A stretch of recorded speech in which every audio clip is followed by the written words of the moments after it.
So this employer brand in 100 days is quite an interesting thing. So we were asked by a company in Manchester, America. That's because you said Manchester. Oh. In America, could we do it? Could we create an employer brand in 100 days? And we did it in 78 days.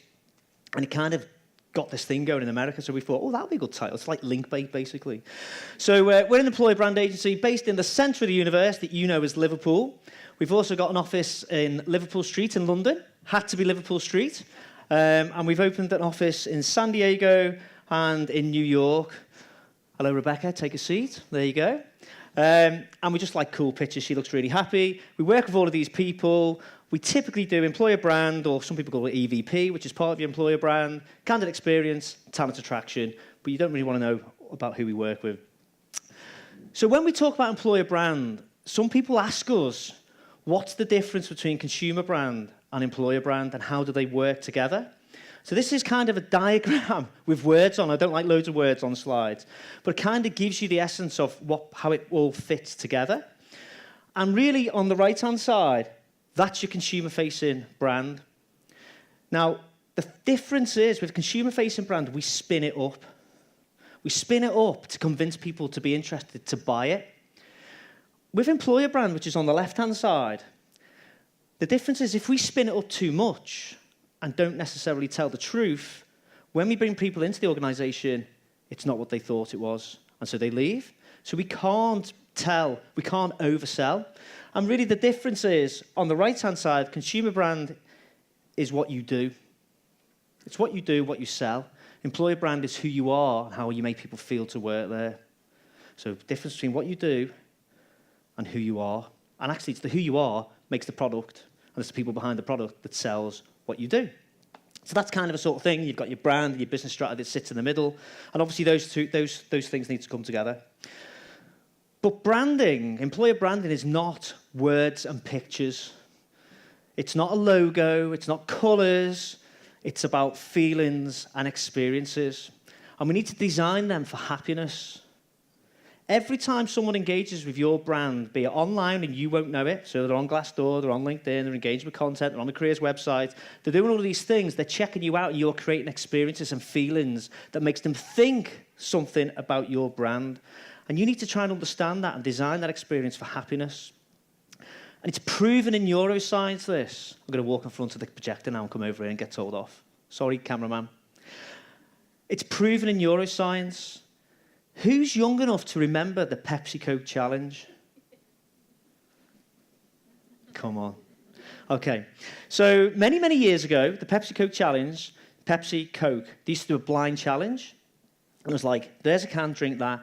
There's another can, drink that. And it used to be like, which one do you prefer, Pepsi or Coke? Now, they redid this test. I keep going to walk. They redid this test about 4 or 5 years ago now. And they put neurotransmitters on their brains to try and see what was going on when they were making these decisions.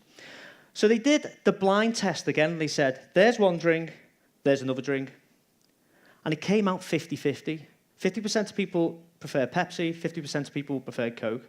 They then redid the test, but they told them what they were going to drink before they got it. So they went, there's a can of Pepsi, drink that. There's a can of Coke, drink that. Coke won 80-20. Before they even drank it, the decision was made. 85% of our decisions are subconscious. We make decisions before we think about it. We feel first, think second. We can't stop it.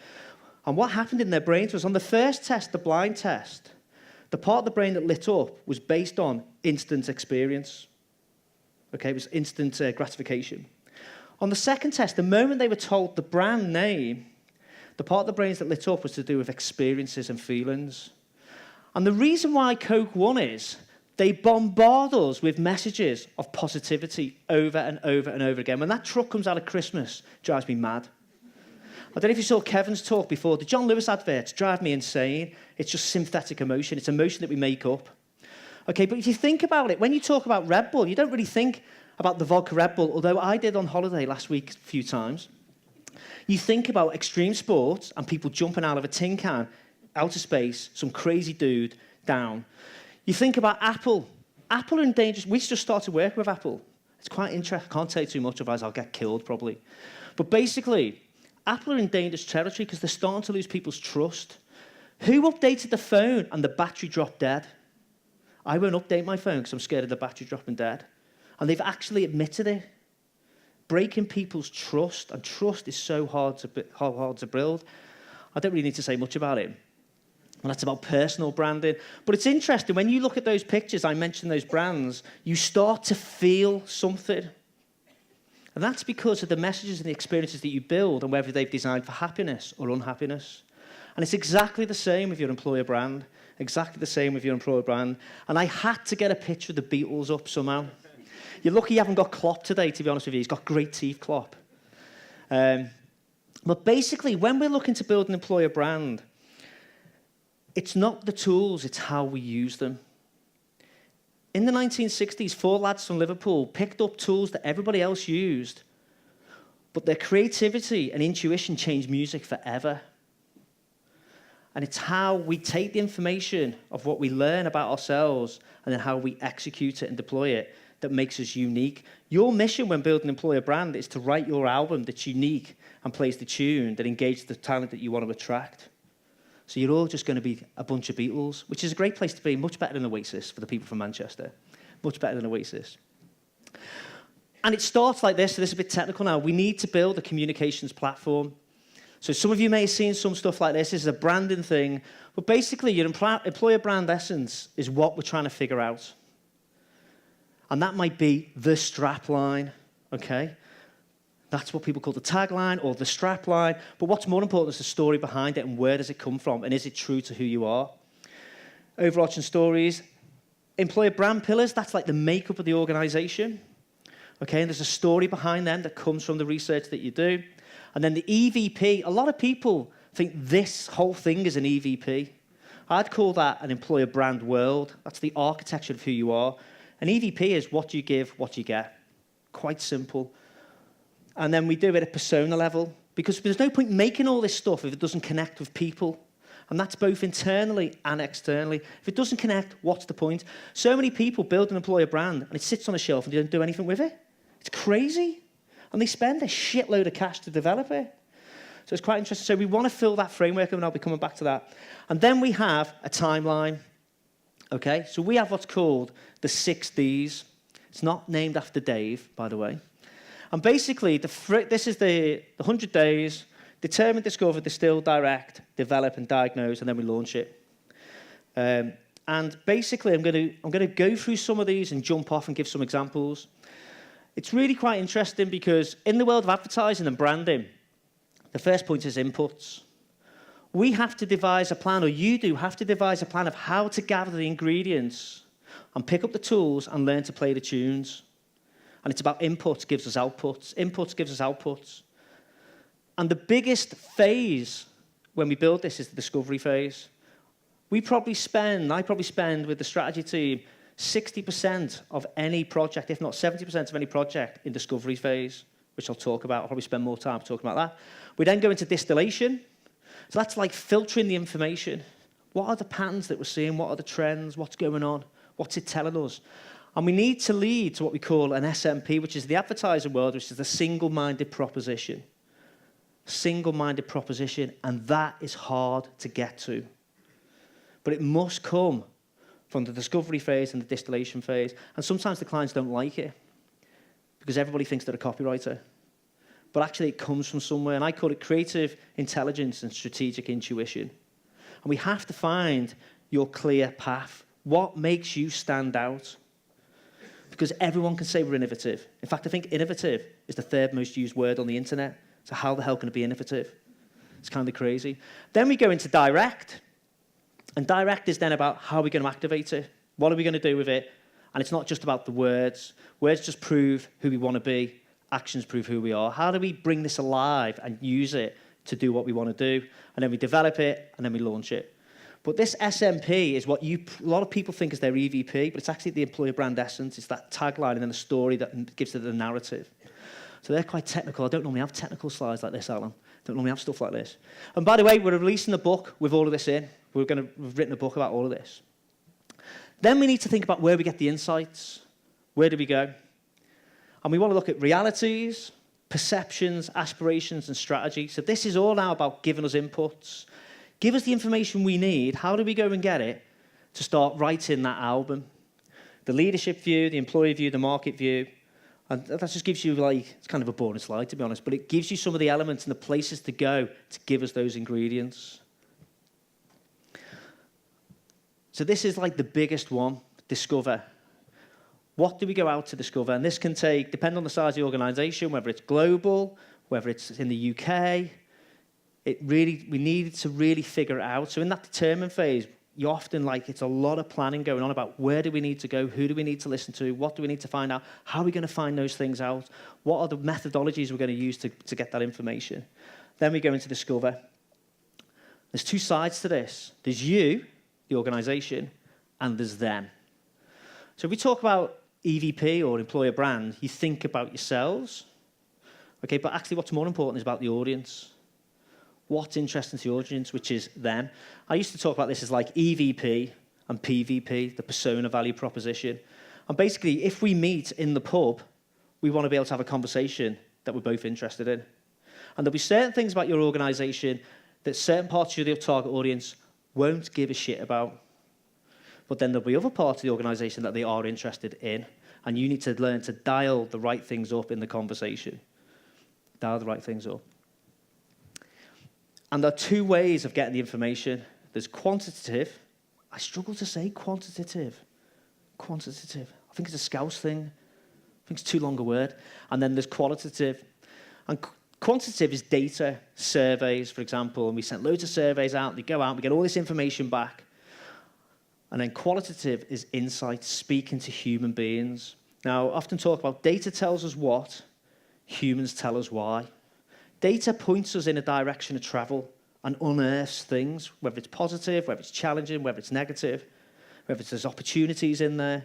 But then I would rather speak to the people to find out why. I would much rather spend an hour in a room with 30 people than look at masses of data. The data might point me somewhere, but the human insights are where the magic happens. It's where the magic happens. Data tells us what, humans tell us why, and we just need to ask them. You need to create an environment where you get the opportunity to speak to people. And the skill is in getting them to have conversations. Okay? It's creating environments where they have conversations and they begin to talk to each other. And your job is to listen really well. Stephen Covey says the problem with communication is we listen to reply, not to understand. My job, or our team's job, is to ask questions and create an environment where we listen really well. And in there is magic. In there is magic. And you can build these up. So here's just an example of the types of people or segments that you might want to speak to. Recent leavers, early careers, high performers, mid-management, seniors, general, external audience. I don't know, has anyone built an EVP, an employer brand recently? Did you speak to external candidates to see their perception? It's quite interesting. We've been working with a massive financial bank at the moment, and they're obsessed with what the world thinks of them. Externally, people couldn't give a shit when we spoke to the candidates, like, we don't really care, it was years ago, it doesn't really matter anymore. And yet they're terrified of this thing that they did. And it's like, well, they don't care. Don't worry about it. Don't worry about it. So that's quite interesting. And then how do we do it? Workshops, focus groups, persona workshops, that's meant to have an A on, roundtable discussions, telephone interviews. And these are all ways of gathering those inputs.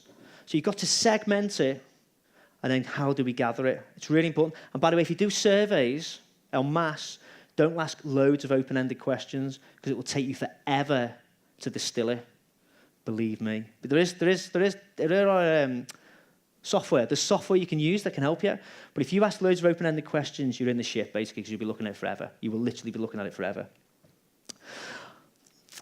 We're doing some work with Argos. Can't say too much about this, but the reason why this slide's in here is because there's one question we ask every time that unearths something special.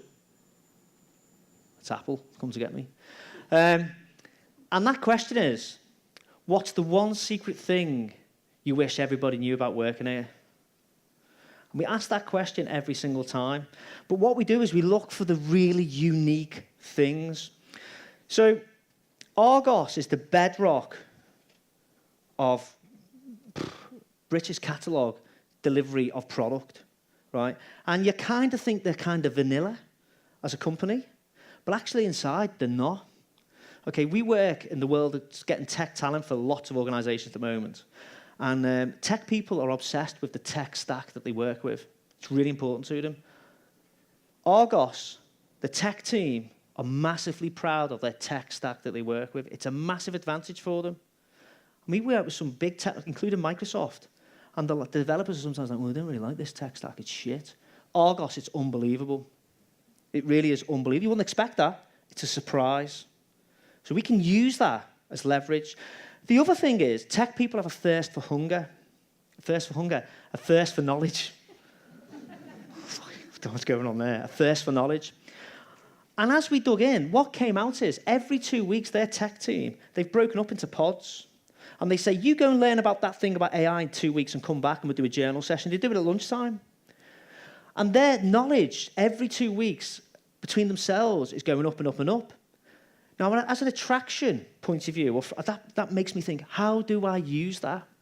And then I'm like, why aren't you doing meetups and sharing this stuff and bringing the community in and creating a Trojan horse talent meetup?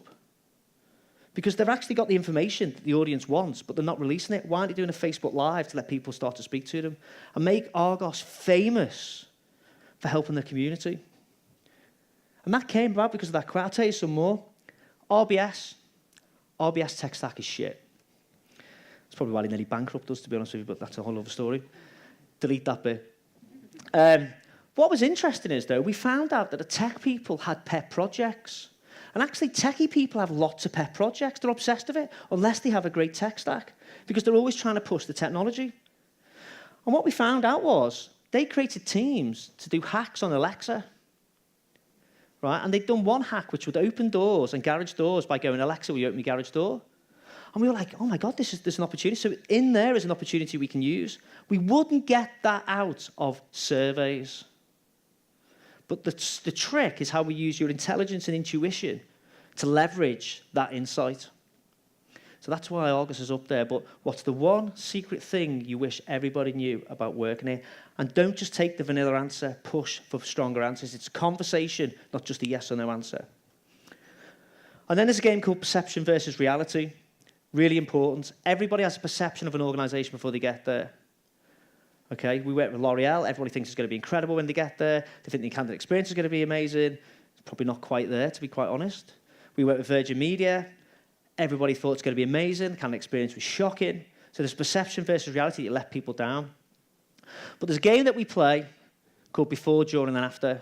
It's dead simple. Put it on a wall. Before, during, and after across the top. Hear, think, feel down the left-hand side. And you say to the audience, whatever audience you've brought in the workshop, before you got here, what did you hear, what did you think, what did you feel? And they write on the sticky notes, blah, blah, blah, blah, blah. Now that you're working here, now that you are working here, you've been here a while, what do you hear about the place, what do you think, what do you feel, emotions we're looking for. And afterwards, or aspirationally, what should it be? What do we think, what do we hear? What do we hear, what do we think, what do we feel? And inside of there is gold dust, and often what happens is, this is more positive than that, because often what happens is, oh my God, you know what, when we met the people in RBS, they were lovely. They were people just like me, but I thought it was going to be corporate. Microsoft has an imposter problem. People think they're not good enough. When you speak to them, and when you do this with them, they go, I didn't think I'd ever get in Microsoft. I'd ever get in 5 minutes? Fucking hell. I didn't think I'd ever get in Microsoft. Okay. Personas, I've done loads of talks about personas in the past. What we do now is speak to informants. Okay, so we look for people who influence that persona. So, Microsoft, we're doing graduate recruitment. We interviewed the parents and teachers. We interviewed lecturers, all different people. And what we found out is this tension between parents and people who want to do apprenticeships. The kids want to do the apprenticeship. The parents want to go to university. So we need now to arm the kids with the information to help the parents make the right decision. And it actually comes from Land Rover. I don't know if I should tell you, there's a lot of women in the room, I'll tell you this anyway. Land Rover, when they did the last exec car, they interviewed prostitutes. Because prostitutes make a judgment on people driving a car and they spend time in the car. It's a true story. And it's the reason why the handbrake went. It's a true story. To create space. Honestly. Some people are like, what the fuck is he going on about? Some of you are laughing. It's a true story. It's one of the reasons why there's a push button. Anyway, I'll move on. 5 more minutes, I'm going to whiz on. You also need to empathy map the experience. If brand is based on experiences, are you mapping the experience? Okay, we've got a whole download you can have on this. But what you need to understand is how people feel, think, and how easy is it to do business with you at that time, the people involved, and that creates a memory, which is part of the brand experience, and multiple memory moments is your experience. Okay? And you need to go beyond the candidate experience. We talk about candidate experience all the time. What about the onboarding experience? What about the employee experience? And what about when they've left you? You know, these boomerang hires are happening more and more and more. If you spoke to Kevs, people are disappearing and coming back. They're checking out. The contractors will work for like 3 months and then bugger off to Australia for 6 months. What are you doing? What's the experience like?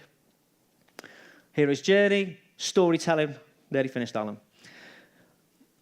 I'm not going to talk about people like Paul, but one of the things you need to do, one of the games that we play is, on the wall, we put up the values, we'll put up the purpose of the organisation, we might get to the employer brand pillars later on, and we get people in the room and say, tell us a story that brings that alive. And we work really hard to uncover the stories, because your people are the heroes. They're the real heroes in your organisation. To attract what you want, you need to become what you want. And we need to tell the people stories. So, for example, at Blizzard, we're working with Blizzard. We just built their employer. I can't really show you much of Blizzard because I'm not allowed to. But, for example, they've got incredibly emotional stories. Somebody died. They put his character in the game.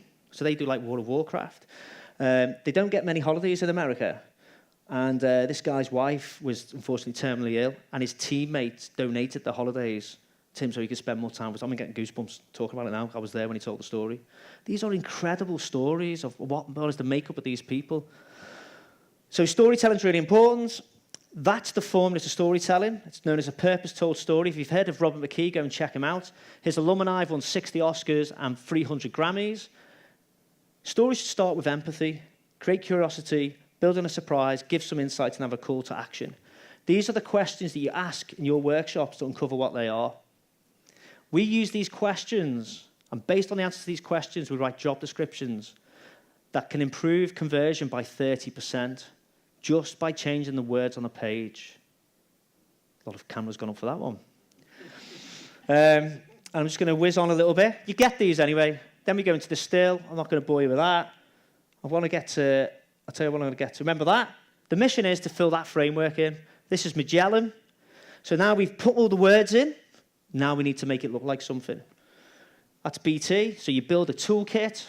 You have the employer brand essence across the top, your pillars, the value proposition, and the story to sell it. And then inside this document is everything you need to know and how to amplify this and use it. Okay, and then you develop it, basically. There's some examples. This is Magellan. We created a mechanism, which was when you say, we hear you, and we can put something in there. And basically, this is a health company in America. Think about your imagery in context, in relationships, and actually the end user. Think about how you're using the makeup of your imagery to bring alive how you make people feel. And this is just some examples. Persona-specific imagery, right messaging. And this would all be in your toolkit now. Now you've got an employer brand toolkit. So I'm going to whiz through that. It's boring, really. Activation. This drives me insane. People don't think about activation. They go, we want an EVP, an employer brand, but they're like, well, what should we do with it? There's no point spending lots of resource and time in developing an employer brand without doing something with it. What's interesting is experiential. In the grad space in America, for a tech company, we're building an escape room to assess graduates right now. It's going to be awesome, right? It's never been done before. It's going to be awesome. So watch this space. That's going to be available. That's experiential assessment we're going to leverage for talent attraction. And then this is some stuff we're doing. Like, nobody's really bringing referrals and advocacy together. So we're developing something for BT called Peer Power, which is going to do that. It's a device. And it's more nudging people into the actions of helping share our content and building the subconscious awareness of what it's like to work here, then asking for the referral. It's all done in a device in your hand. Websites, those things, pesky websites. You should be thinking about how you tell the story of your employer brand through the site. It's not just about words and pictures. How do we take a candidate along a journey that engages with them? How do we create personalization? How do they see something that's relevant to them, what they're interested in when they hit the site and the journey that they go on? That maybe not just gets them to apply, but makes them join a community. Lots of different things like that. How do we do talent attraction? I'm just going to go to measurements because this is one of the things I get asked about all the time, and then I'll shut up, Alan. 3 areas of measurement. Nobody's cracked this, right? And the thing is with measurement in employer brand and activation, it could be anything. It could be anything. Think about people impact, business impact, customer impact. So, for example, Vacamp is an online retailer in Holland, like John Lewis in Holland. Their strategic goal as a business is NPS plus 75. So everything else feeds into that. We've built their employer brand to feed into that number. As a business, they're not bothered about, of course they're bothered about profit, but they believe that plus 75 NPS will give them EBITDA. That's what they believe. We're happy with that. And what we build is an OGSM model. Objectives, goals, strategies, measures. Real simple model, but it works a treat because it focuses the mind and gives you something to measure against. But you could measure anything. It depends how you're using your employer brand. There's bananas follow me everywhere.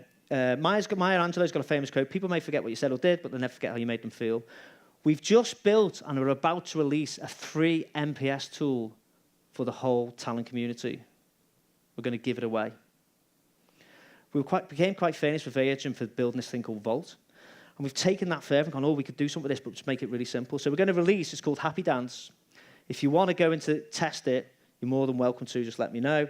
But basically, you can use it in all your communications, you can use it in content, and you can measure the candidate experience, the employee experience, everything else. It's going to be free. And then everything I've spoke about is going to be in a book. So if you want it, let me know. Alan will shout at me. That went quick, Alan, didn't it? I'm going to go back to my pesky cocktail over here. But honestly, I'll be knocking around. My email is dave@ph-creative.com. Genuinely, if you want anything, just let me know. And we're not going to sell. We're not an agency that sells at you. We just want to help. Genuinely just want to help. Thanks very much.